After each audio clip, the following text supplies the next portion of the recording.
மோடி ஆட்சி தொடரலாமான்னு கேள்விதான் கேட்டிருக்கோம். பதில் என்னவென்றால் மோடி ஆட்சி வீழ்த்தப்பட வேண்டும் என்பதுதான் இங்க நாம் வலியுறுத்துறோம். என்ன பொறுத்தவரையில மோடிக்கு அதை பத்தி எல்லாம் கவலை கிடையாது. ஏன்னா அவருடைய மனதின் குரல்ல மக்கள் இல்லை, அம்பானியும் மதானியும் தான் இருக்கிறார். அவரை பொறுத்த வரைக்கும் குஜராத், அவரு குஜராத்துக்காக இந்தியா கூட கிடையாது. அம்பானியும் அதானியும் குஜராத்துக்காரங்க. மோடி அரசு ஏன்னா தமிழ்நாடுன்னா அவருக்கு பிடிக்கலையா? வெள்ளம்னா தர மாட்டீங்க, மெட்ரோவுக்கு நீங்க ஒத்துக்குன்னு காசு தர மாட்டீங்க, ஏடிஎம்கே பீரியட்ல ஒத்துக்கொண்டு இந்த இது நடக்குது அப்படின்னா என்ன ஆகும்? முடக்கிறது தானே. அங்க 1.25 லட்சம் கோடியில நீ புல்லட் ட்ரெயின் விடுறிய, தமிழ்நாட்டுக்கு சென்னைக்கு மெட்ரோ ரயிலுக்கு யான் இப்போ 50% தரல. அண்ணாமலையை கேட்கிறோம், இங்க இருக்க அண்ணாமலை அது பதில் சொல்லிட்டோம். நாம கேட்கிற ஒரே கேள்வி, பாகிஸ்தான், பங்களாதேஷ், ஆப்கானில் இருந்து வந்த இந்துக்களுக்கு நீ தரேன்றிய, இலங்கையில இருந்து வந்த இந்துக்களுக்கு ஏன் தரமாட்டேங்கிறது?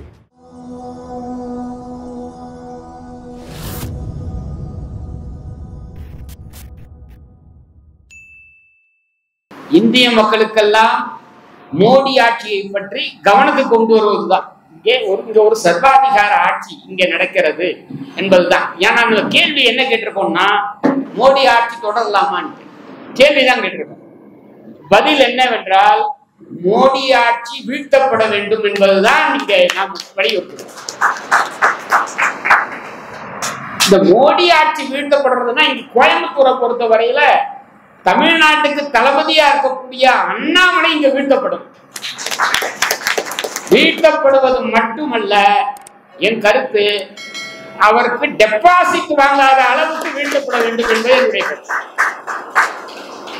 ஏன்னா அதுக்கான காரணங்களை நம்ம சொல்றோம். ஏன் இந்த மோடி ஆட்சி வீழ்த்தப்பட வேண்டும் அப்படின்னு. மோடிக்கு சமீப காலமா அவருக்கு தமிழ்நாட்டின் பேர்ல அதிகமாக காதல் உண்டு. ஏன்னா அதுவும் தேர்தல் வர இப்ப வாரத்துக்கு 2 முறை வர. இப்ப கூட இன்னைக்கு 23 18ஆம் தேதி வந்தார். 18ஆம் தேதி ரோட் ஷோ பண்ணாங்க. இங்க இருந்துட்டு அடுத்து சேலம் போனார். அங்க போய் பேசுறது அடுத்து சொல்ல போறோம். சேலத்துல அவர் பேசுனதை இன்னைக்கு ஒரு விவாத பொருளாக சொல்றோம். அதற்காகவே அவரை தோற்கடிக்கணும்னு சொல்றோம். சேலத்தில் அவர் பேசிய பேச்சுக்காக நீங்க போய் கூகுள்ல சர்ச் பண்ணி பாருங்க. அவர் பேசின பேச்சுக்காகவே அவர் தோற்கடிக்கப்பட வேண்டும் என்பதை நான் சொல்லிக்கிறேன். நம்ம கேள்வி என்னன்னா, அவர் பிரைம் மினிஸ்டர், தமிழ்நாட்டுக்கு 2 முறை வரலாம், இன்னும் கூட வரும். நாம கேட்கறது தமிழ்நாட்டுக்கு நவம்பர் டிசம்பர்ல வரலாறு காணாத அளவில் வெள்ள பாதிப்பு 8 மாவட்டங்கள்ல ஏற்படும். அதிலே மிக அதிகமாக நான் வசிக்கும் சென்னையும் தூத்துக்குடி மாவட்டத்தில் ஏற்படும். கோடிக்கணக்கான ரூபாய் இழப்பும் மனித உயிர் இழப்பும் மிகப்பெரிய இழப்புகளும் அது உண்டாச்சு. அப்போ வரலையே மோடி அந்த பகுதிக்கெல்லாம். இந்த கேள்வியை நம்ம கேட்க வேண்டாமா? என்னன்னா என்ன பொறுத்தவரையில மோடிக்கு அதை பத்தி எல்லாம் கவலை கிடையாது. ஏன்னா அவருடைய மனதின் குரல்ல மக்கள் இல்லை, அம்பானியும் மதானியும் தான் இருக்கிறார். இருந்திருந்தா வந்திருப்பார். அப்போ இது கூட பெரிய ஆச்சரியம் இல்லை அவர் வரலன்றது. உங்களுக்கு தெரியும், இன்றும் கூட ஒரு ஆண்டுக்கும் மேலாக மணிப்பூர் பற்றி எரிந்து கொண்டிருக்கிறது. அங்கே மெய்ட்டி இன மக்களும் குக்கி இன மக்களும் மெஜாரிட்டி வந்து மெய்ட்டி அடிச்சு கொண்டுகிட்டு இருக்காங்க. அது குக்கி இன மக்களை அடிச்சு கொண்டுகிட்டு இருக்காங்க. நீங்க ஒரு வீடியோ கூட பார்த்துருப்பீங்க. ஒரு பெண்ணை அம்மனமாக நேக்கடாக கூட்டிட்டு போற வீடியோ எல்லாம். அங்க என்ன கொடுமைன்னா, இந்த கொல்லப்பட்டவர்களை பிணவரையில் மோர்ச்சரியில் வைக்கிறாங்க. அதை ஐடென்டிஃபை பண்ண முடியல. ஏன்னா யாரும் வர முடியாது. ஐடென்டிஃபை பண்ணாம கொளுத்தப்படுறாங்க. இந்த பிணங்கள்லாம் அப்புறப்படுத்தப்படுது, எரிக்கப்படுது, டிஸ்போஸ் ஆகுது. அந்த மணிப்பூருக்கு இதுவரையில் பிரதமர் செல்லவில்லை. எனவே அவர் வந்து சென்னைக்கும் தூத்துக்குடிக்கு வராது ஆச்சரியம் இல்லை. அப்படி ஏற்பட்டவரை ஏன் இங்க நீங்க வச்சிருக்கணும் அப்படின்றதுதான் நம்ம கேட்கிற கேள்வி. சரி, வரல, வெள்ள நிவாரண நிதி கொடுக்கலாமா? சரியா, நீ வராம போ, ஒளி. உங்க அதிகாரிகள் எல்லாம் வந்தான்ல. ஆனா ஒரு பைசா வெள்ள நிதி தரவில்லை என்பதை நமது முதலமைச்சர் சொல்லியிருக்கார். எது மோடி கேரண்டி? பணம் கொடுக்க மாட்டேன்றதா? இப்படி வெள்ள பாதிப்பு வந்தாலும் நான் தரமாட்டேன் என்று சொல்றது தானா? இதெல்லாம் உங்க முன்னாடி கேள்வி கேட்கிறோம் நம்ம. சரி, அதுக்கு அடுத்ததுங்க, இப்போ சென்னைக்கு வந்தீங்கன்னா டிராபிக், அவ்வளவு டிராபிக் இருக்கும். இப்போ கூட நான் கேட்டேன் கோயம்புத்தூரை பத்தி. இங்க இருந்து ஏர்போர்ட் போறதுக்கு 1 hour ஆகும். சென்னையில இன்னும் கூடுதலாக ஆகும். ஏன்னா எல்லா ரோடும் மெட்ரோவுக்காக தோண்டி போடப்பட்டது. இந்த மெட்ரோ திட்டம் அதிமுக காலத்தில் ஆரம்பிக்கப்பட்டது. சென்னையில அது ஒரு மிகப்பெரிய வளர்ச்சி. அது நிச்சயமாக சென்னைக்கு சாதாரண மக்களுக்கு மிக உதவியாக இருக்கும். அந்த திட்டம் 50-50 பார்ட்னர்ஷிப். தமிழ்நாடு 50%, மத்திய ஒன்றிய அரசு 50% தரணும். இத தமிழக அரசே கூட முதல்ல சொல்லலாம்.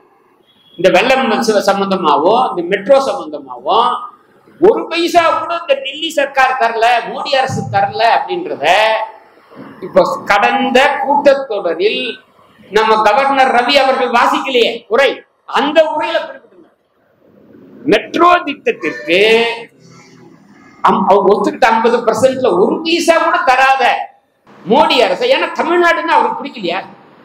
வெள்ளம்னா தர மாட்டீங்க, மெட்ரோவுக்கு நீங்க ஒத்துக்குன்னு காசு தர மாட்டீங்க. ஏடிஎம்கே பீரியட்ல ஒத்துக்கொண்டு இந்த இது நடக்குது அப்படின்னா என்ன ஆகும்? முடக்கிறது தானே. மெட்ரோ திட்டம் நிறைவேறுமா? எனவே நாம இன்னும் இந்த நேரத்தில் ஒன்று சொல்றோம். இந்த மெட்ரோ திட்டத்தை கொடுக்காத மோடி, அவரை பொறுத்த வரைக்கும் குஜராத், அவரு குஜராத்துக்காக இருக்காங்க. இந்தியா கூட கிடையாது. என்ன கேட்டாங்க, அம்பானியும் அதானியும் குஜராத்துக்காரங்க. அதுல கேட்டாங்க. இதுல குஜராத்ல இந்தியாவில் வேற எங்கேயும் வரலீங்க. அகமதாபாத்ல இருந்து மும்பைக்கு புல்லட் ட்ரெயின் விடுறாரு. அதுக்காக 1.25 லட்சம் கோடி திட்டத்துல வேலை நடக்குது. நம்ம சரி, அங்க அடுத்து வந்தா இன்னொரு 50 வருஷம் பொறுத்து இங்கேயும் வரலாம். அந்த மாதிரி ஒரு புல்லட் ட்ரெயின் அங்க வரட்டும். அங்க 1.25 லட்சம் கோடியில நீ புல்லட் ட்ரெயின் விடுறிய, தமிழ்நாட்டுக்கு சென்னைக்கு மெட்ரோ ரயிலுக்கு யானை கொத்துக்கிட்ட 50% தரல. அண்ணாமலையை கேட்கிறோம். இங்க இருக்க அண்ணாமலை அது பதில் சொல்லிட்டோம் அவர். அதனால வெள்ள நிவாரண நிதியோ மெட்ரோவோ அதுக்கான பணத்தை தராதவங்களுக்கு நிச்சயமாக தோற்கடிக்கணுன்றதுக்கான காரணங்களாக நான் சொல்லுகிறேன். அடுத்து இப்ப உங்களுக்கு நீட்டை பத்தி தெரியும். நான் அதிகமா பேச போறது இல்லை, ஏன்னா நீட்டை பத்தி உங்களுக்கு தெரியும். இப்ப காங்கிரஸ் சொல்லி இருக்கு, நாங்க வந்தோம்னா கல்வியையே நாங்க மீண்டும் மாநில பட்டியலுக்கு கொண்டு வரேன் இருக்கு. அப்படி அதனா ஒரு வாக்குறுதி தருவாரா? தெரியாது, நிச்சயம் கிடையாது. அப்படி கண்டி வந்தா ஆட்டோமேட்டிக்கா நீட்டு போயிடும். மாநில பட்டியலுக்கு வந்தா அது போதுங்க. நீ நீட்டை கொண்டு வரல. நான் கேட்கிற ஒரே கேள்விதான் அந்த ஒன்றிய அரசுக்கு என்னன்னா, ஒரே ஒரு காலேஜ் வச்சிருக்கியா நீ? ஒரு மருத்துவக் கல்லூரி வச்சிருக்கியா? மருத்துவக் கல்லூரி வைத்ததெல்லாம் மாவட்டத்துக்கு ஒரு கல்லூரி என்று வச்சது தமிழ்நாடு அரசு. அது யாரு? திமுகவோ அதிமுகவோ அவர்கள் தான். எந்த மாநிலத்திலும் கிடையாது.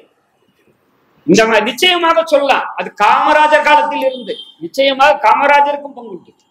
காமராஜர் காலத்தில் இருந்து திமுக அதிமுக வரை இங்க மாவட்டத்துக்கு ஒண்ணு. சென்னையில 4 காலேஜ் சென்னையில அப்படி இருக்கு. தமிழ்நாட்டுல ஒன்றிய அரசு ஒரு காலேஜ் கூட வைக்கலைங்க. பாண்டிச்சேரியோட ஜிப்பர் வச்சிருக்காங்க. ஏன்னா அவங்க ஆட்சி பிடிக்கலாம்னு நினைச்சாங்களா என்னன்னு தெரியாது. அங்க தமிழ்நாட்டை பொறுத்த வரைக்கும் மதுரையில எய்ம்ஸ் கொண்டு வர சொன்னாங்க.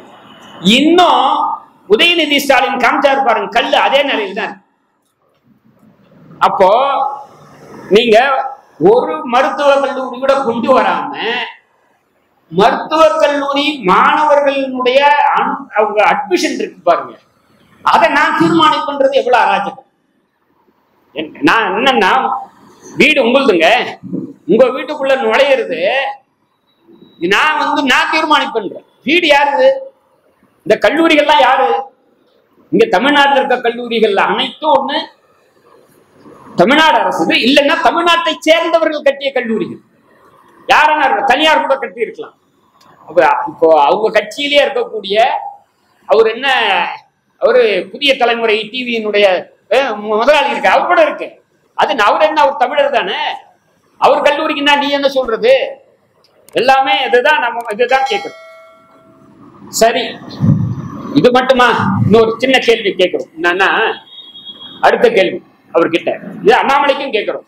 அண்ணாமலை பொய்யாக பேசி இருக்கிறார்கள், அதையும் நான் சொல்ல போறேன். என்னன்னா, நம்ம தமிழ்நாட்டுல ஈழப்போரிலே 80 ஈழத்தில் தாக்குண்ட போது தங்கள் உயிரை காப்பாற்றிக் கொள்வதற்காக இங்க கிட்டத்தட்ட 1 லட்சம் பேர் இங்க இருக்காங்க.